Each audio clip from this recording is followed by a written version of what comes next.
গণভবনে ভিডিও কনফারেন্সে দেশের বিভিন্ন স্থানে বিদ্যুতায়ন কার্যক্রমের উদ্বোধনী অনুষ্ঠানে বক্তব্য রাখছেন প্রধানমন্ত্রী শেখ হাসিনা। আমরা সরাসরি চলে যাচ্ছি সেখানে। সেই বাংলাদেশের মানুষকে একটু উন্নত জীবন দেবেন, এটাই ছিল জাতির পিতার একমাত্র লক্ষ্য। আর সেই লক্ষ্য নিয়ে তিনি আজীবন সংগ্রাম করেন। তার সংগ্রামের ইতিহাস আপনারা পাবেন তার লেখা অসমাপ্ত আত্মজীবনীতে। অসমাপ্ত আত্মজীবনী এবং কারাগারে রোজ নাম চাই দুটি বই পড়লে জানা যায়। পাশাপাশি জাতির পিতার বিরুদ্ধে পাকিস্তানি গোয়েন্দা সংস্থা যে সমস্ত রিপোর্ট লিখত 1948 সাল থেকে 71 সাল পর্যন্ত, সেই রিপোর্টগুলিও আমি প্রকাশ করা শুরু করেছি।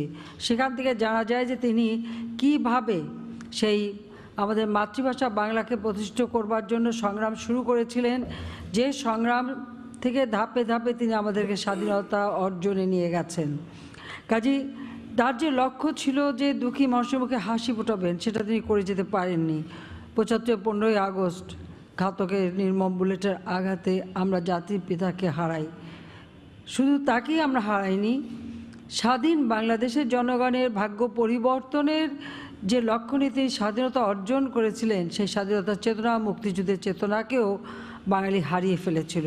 21 বছর পর আওয়ামী লীগ সরকার গঠন করে। আওয়ামী লীগ সরকার গঠন করার পর থেকেই জাতির পিতার আদর্শ নিয়ে দুঃখী মানুষের মুখে হাসি ফোটাবার লক্ষ্য স্থির করে আমরা দেশের উন্নয়নে কাজ করে যাচ্ছি।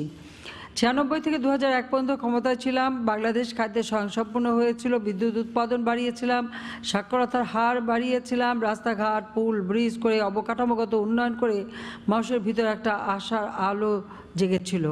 কিন্তু সেই আলো নিভে যায় 2001 সালে বিএনপি জামাত জোট ক্ষমতায় আসার পর।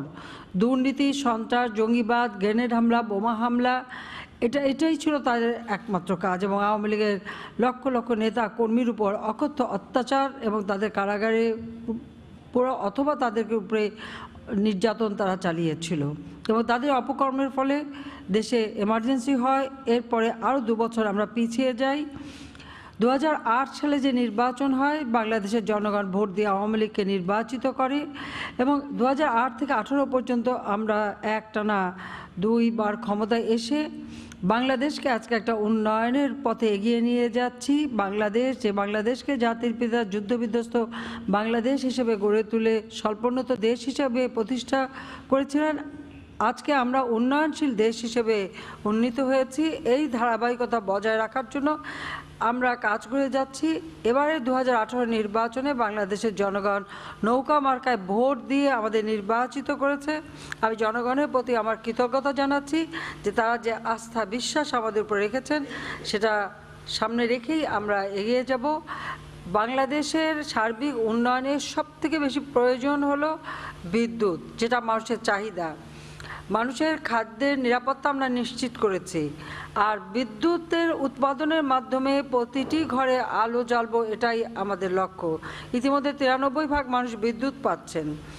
আপনারা জানেন যে বিদ্যুৎ চাইতে এখন আর ছুটোছুটি করতে হয় না, এখন আলোর বর্ষা নিয়ে আপনাদের ঘরে ঘরে যাচ্ছে যে কোথায় বিদ্যুৎ দরকার।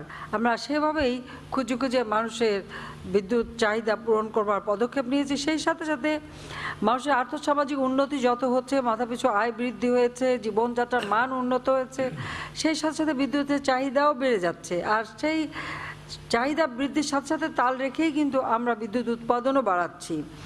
আমরা আমাদের যে লক্ষ্য যে সারা বাংলাদেশে আমরা বিদ্যুৎ আলো ছড়িয়ে দেব, সেই লক্ষ্য কার্যকর করবার জন্য যেমন আজকে আমরা 12টা উপজেলায় শতভাগ বিদ্যুতায়ন, এই শতভাগ বিদ্যুতায়ন এক একটা উপজেলাকে কেন্দ্র করে আমরা বাস্তবায়ন করে যাচ্ছি।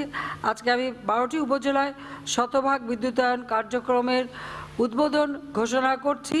আর তাছাড়া সেই সাথে 6টি নতুন বিদ্যুৎ উৎপাদন কেন্দ্র এবং 9টি গ্রিড উপকেন্দ্র আমি ঘোষণা করছি। সেই সাথে সন্দ্বীপে আমি গিয়েছিলাম, সেখানে সোলার প্যানেল দিয়েছিলাম। সেই সময় সন্দ্বীপবাসীরই একটা দাবি ছিল যে সন্দ্বীপের জন্য আমরা গ্রিড লাইন দেই। খুব স্বাভাবিকভাবে একটি দ্বীপ অঞ্চল, সেখানে গ্রিড লাইন দেওয়া বেশ কষ্টকর, কিন্তু এখন নতুন টেকনোলজি আছে, আমরা সাবমেরিন কেবলের মাধ্যমে লাইন নিয়ে সন্দ্বীপে আমরা এখন গ্রিড লাইনের মাধ্যমে বিদ্যুৎ দিতে পারছি।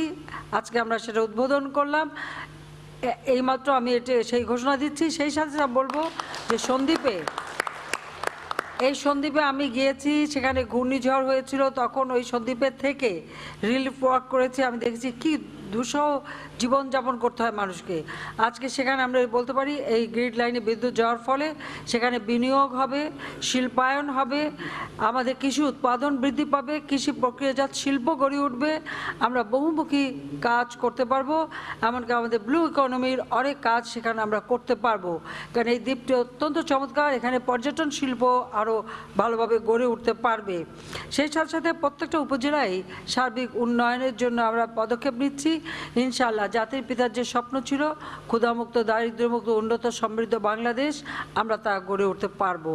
জনগণের প্রতি আমি কৃতজ্ঞ, তারা ভোট দিয়ে নির্বাচিত করে আরেকবার তাদের সেবা করার সুযোগ দিয়েছেন। এই কারণে যে 2020 সালে জাতির পিতার জন্ম শতবার্ষিকী আমরা উদযাপন করব। আমরা চাই যে 2020 সালের মধ্যেই বাংলাদেশ আরও বেশি উন্নত হোক।